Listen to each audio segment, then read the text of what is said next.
আমি এখন মাননীয় সদস্য জনাব A.K. আব্দুল মোমেন সিলেট 1 কে তার বক্তব্য রাখার আহ্বান জানাচ্ছি। আপনার সময় 7 মিনিট। বিসমিল্লাহির রহমানির রহিম। মাননীয় স্পিকার, আপনাকে ধন্যবাদ। প্রথমে শ্রদ্ধা জানাই হাজার বছরের শ্রেষ্ঠ সন্তান বঙ্গবন্ধু শেখ মুজিবুর রহমানকে, যার বলিষ্ঠ নেতৃত্বে ৩০ লক্ষ শহীদদের রক্তের বিনিময়ে আমরা পেয়েছি একটি স্বাধীন সার্বভৌম রাষ্ট্র বাংলাদেশ। জাতির পিতা দেশকে শুধু স্বাধীন করেই ক্ষান্ত হননি, একে শক্ত ভিত্তির উপর প্রতিষ্ঠিত করার জন্য যা যা করার তা তিনি করে গেছেন। তাছাড়া তিনি আমাদের হৃদয়ে গ্রথিত করে রেখেছেন সোনার বাংলার স্বপ্ন। বাংলাদেশ হবে একটি উন্নত, সমৃদ্ধশালী, অসাম্প্রদায়িক, স্থিতিশীল অর্থনীতি। মাননীয় প্রধানমন্ত্রী শেখ হাসিনা জাতির পিতার পদাঙ্ক অনুসরণ করে ধাপে ধাপে সেই পথে অগ্রসর হচ্ছেন। ইতিমধ্যেই বাংলাদেশ তলাবিহীন জুড়ির বদনাম গুছিয়ে একটি উন্নয়নের মডেল ও ল্যান্ড অব অপরচুনিটি হিসাবে প্রতিষ্ঠা লাভ করেছে। জয়তু শেখ হাসিনা, জয়তু হাসিনা ইকোনমিক্স, জয়তু বাংলাদেশ, ধন্য বাংলা জনগণ। এখন জন্ম সনদ দিয়ে খোলো বিকাশ স্টুডেন্ট অ্যাকাউন্ট, নিজের বিকাশ নিজে কর। মাননীয় স্পিকার, বাংলাদেশের জন্য বার্ষিক বাজেট প্রণয়ন এমনিতেই কঠিন এবং এবছরে বৈশ্বিক কারণে তা আরও কঠিন হয়ে পড়েছে। এমন প্রতিকূল বাস্তবতায় মাননীয় অর্থমন্ত্রী একটি উন্নয়নের বাজেট দিতে পেরেছেন, সেই জন্য তাকে ধন্যবাদ। মাননীয় স্পিকার, আমরা যারা শেখ হাসিনার দুর্দিনে সার্বক্ষণিক তার সাথে ছিলাম, তাদের একটি দায়বদ্ধতা আছে। আমরা চাই শেখ হাসিনা সরকারের কোথাও দুর্বলতা থাকবে না। আমরা চাই জনগণের মঙ্গল। সরকারের অবিষ্ট লক্ষ্য 2041 সালের মধ্যে ডিজিটাল বাংলাদেশ বা বঙ্গবন্ধু সোনার বাংলা অর্জিত হোক, এবং এ বাবদে সরকারকে পরামর্শ দেয়া আমাদের নৈতিক দায়িত্ব।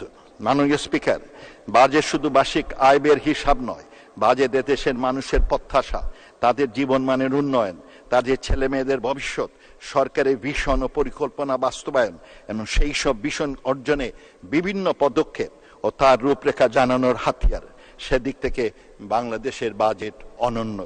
এখন জন্ম সনদ দিয়ে খোলো বিকাশ স্টুডেন্ট অ্যাকাউন্ট, নিজের বিকাশ নিজে কর। জনপ্রতিনিধি হিসাবে মাঠে ময়দানে সাধারণ নাগরিকদের সাথে আমাদের সুসম্পর্ক। সাধারণ নাগরিক এখন অনেক চ্যালেঞ্জের মধ্যে আছেন, তাই তারা সবাই জাতির আস্থা মাননীয় প্রধানমন্ত্রী শেখ হাসিনার দিকে তাকিয়ে আছেন। সাধারণ নাগরিকের বড় প্রশ্ন হচ্ছে: 1, দ্রব্যমূল্যের ঊর্ধ্বগতি; 2, অধিকতর কর্মসংস্থান সৃষ্টি; 3, রাজস্ব বৃদ্ধি; 4, রন্ধে রন্ধে দুর্নীতি, চাঁদাবাজি ও প্রশাসনের হয়রানি বন্ধকরণ। মাননীয় স্পিকার, আমাদের দেশে প্রায় 80% খাদ্যদ্রব্য লোকালি প্রডিউস হয় এবং ভোজ্য তেল, চিনি, পেঁয়াজ ইত্যাদি আমদানি করতে হয়। সরকারি তথ্য মতে আমরা 34 লক্ষ টন পেঁয়াজ স্থানীয়ভাবে উৎপাদন করি এবং আমাদের চাহিদা মাত্র 28 লক্ষ। সুতরাং চাহিদার তুলনায় সরবরাহ 6 লক্ষ টন বেশি। একই অবস্থা আলুর ক্ষেত্রে, আমাদের প্রোডাকশন প্রায় 104 লক্ষ টন, যা চাহিদার তুলনায় প্রায় 25 লক্ষ টন বেশি। তাহলে এগুলোর দাম বাড়বে কেন? আমাদের তথ্যে কোনো গরমিল আছে? মাননীয় স্পিকার, দেশে যথেষ্ট কর্মসংস্থান না থাকায় প্রতি বছর হাজার হাজার কর্মক্ষম লোক বৈধ অবৈধ উপায়ে বিদেশে পাড়ি দিচ্ছে। সরকারি তথ্য মতে আমাদের দেশে মাত্র 3.6% লোক বেকার। অর্থনীতির ছাত্র হিসাবে আমরা জানি 4% লোক যদি আনএমপ্লয়মেন্ট 4% হয়, তাহলে সেই দেশটাকে বলা হয় ফুল এমপ্লয়মেন্ট, অর্থাৎ সে দেশে কোনো বেকার নাই। কিন্তু আমার অফিসে প্রতি 10 জন দর্শনার্থীর মধ্যে 6 জনই চাকরির জন্য আসে। কর্মসংস্থান বা উদ্যোক্তা সৃষ্টি সাধারণত প্রাইভেট সেক্টর করে থাকে, সেজন্য তাদের যথেষ্ট ব্যাংক ঋণ নেওয়ার সুযোগ থাকা উচিত।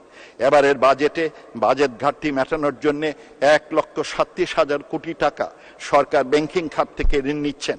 এর অর্থ হচ্ছে বেসরকারি বিনিয়োগকারীরা ঋণ থেকে বঞ্চিত হতে পারেন, যাতে অর্থনীতিতে ক্রাউডিং আউট ইফেক্ট বলা হয়, এ ব্যাপারে সতর্কতা অবলম্বন করা প্রয়োজন।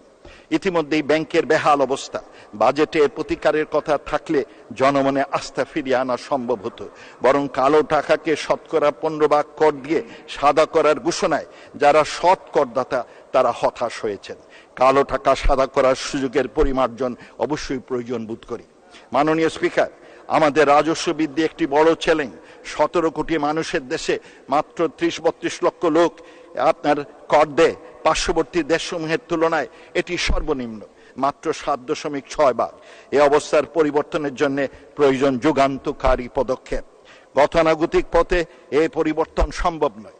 আমি প্রস্তাব করেছিলাম করের আওতা বাড়ানোর জন্য জারি ন্যাশনাল আইডি থাকবে, তাকেই বছর শেষে তার আয় ব্যয়ের হিসাব দিতে হবে। এই আয় ব্যয়ের মধ্যে গিফট অনুদান লিপিবদ্ধ থাকবে।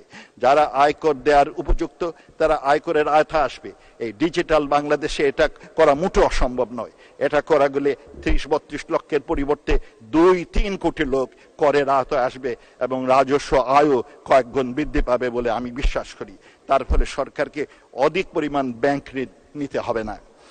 আমার বড় ভাই সাবেক অর্থমন্ত্রী প্রয়াত আবুল মাল আব্দুল মুহিত বিভিন্ন প্রতিকূল পরিবেশে মাননীয় প্রধানমন্ত্রী শেখ হাসিনার পরামর্শে অনেক চমক বাজেট দিয়েছেন, যেমন জেন্ডার বাজেটিং, জেলা বাজেট, শিশু budget, decentralisation of budget, public private partnership ইত্যাদি প্রবর্তন করে জনগণের আস্থা গ্রহণযোগ্যতা ধরে রাখতে পেরেছিলেন। অফশোর ব্যাংকিং চালু করার জন্য সরকারকে ধন্যবাদ, তবে বিদেশ থেকে পাচারকৃত টাকা ফেরত আনার জন্য ব্যাপক প্রচারণা প্রয়োজন। বৈধ পথে রেমিটেন্স বাড়ানোর জন্য অর্থ বিষয়ক সংসদীয় কমিটি স্মার্ট কার্ড চালু করার সুপারিশ করেছেন। তা গ্রহণ করলে রেমিটেন্স বাড়বে এবং প্রবাসীদের পরিবারকে শুধু সম্মান নয়, তাদের হয়রানিও কমবে। মাননীয় স্পিকার, মাননীয় প্রধানমন্ত্রী উন্নয়নের গতি প্রকৃতি গত 16 বছর ধরে যেভাবে ধরে রেখেছেন তা বিশ্বের বিস্ময়। বর্তমানে তার এই প্রবৃত্তি ধরে রাখার প্রধান প্রতিবন্ধক হচ্ছে দুর্নীতি। এই দুর্নীতির কারণে সরকারের ভাবমূর্তি বিঘ্নিত হচ্ছে। এই দুর্নীতির কারণে প্রকল্পগুলি যথাসময়ে শেষ হয় না। তার ফলে খরচ বাড়ে, জনগণের আপনার হয়রানি বাড়ে। আমলাদের একটি অংশ দুর্নীতিপরায়ণ হয়ে উঠেছেন এবং তাতে জনগণের হয়রানি বাড়ছে।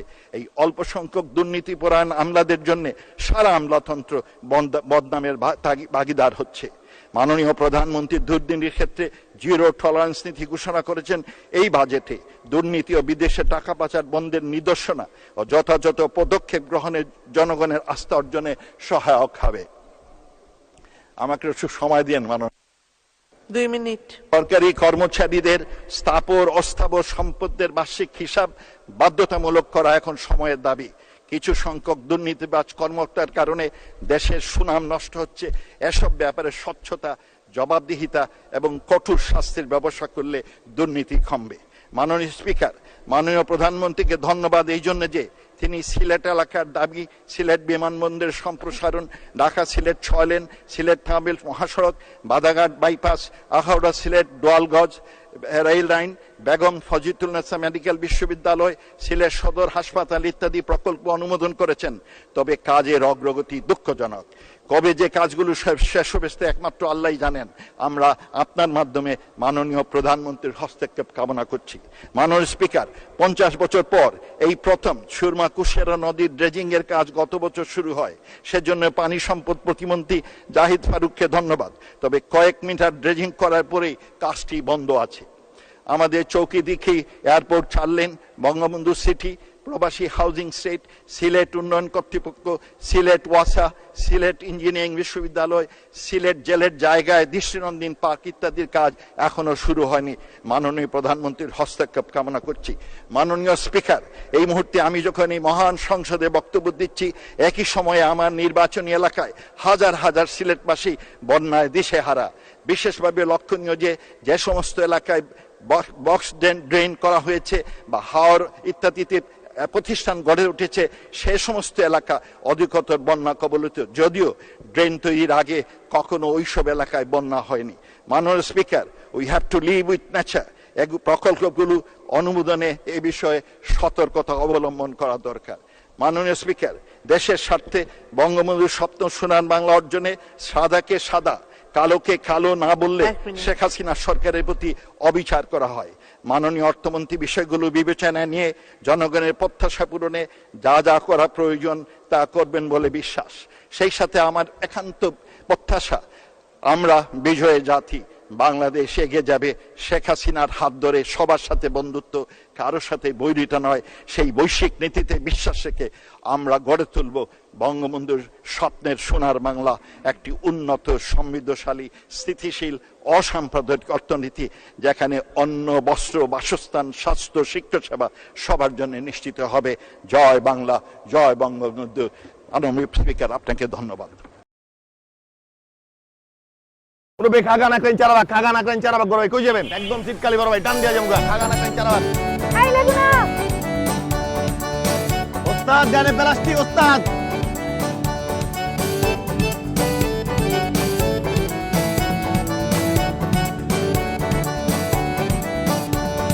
আপনার বান্ধবী আসেনি আজকে? না, কেন রে লাগবে? হে পৃথিবী, তুমি আমাকে ক্ষমা করে দিও। কইছি না বাপ তুইলা কথা কবি না, কইছি না একবার কলিজার টাইন আছে। মা, মা কি হইছে? আমার আমাদের মতো মানুষের এসব দেখার শোভা পায় না। উনি আমার কাছে আসছে। কাস্টমার আমি পাশেই আছি, ঠিক আছে? আমি তোমার কতটা ভালোবাসি, আমি তো মানুষ সুইটিরে ভালোবাসছি।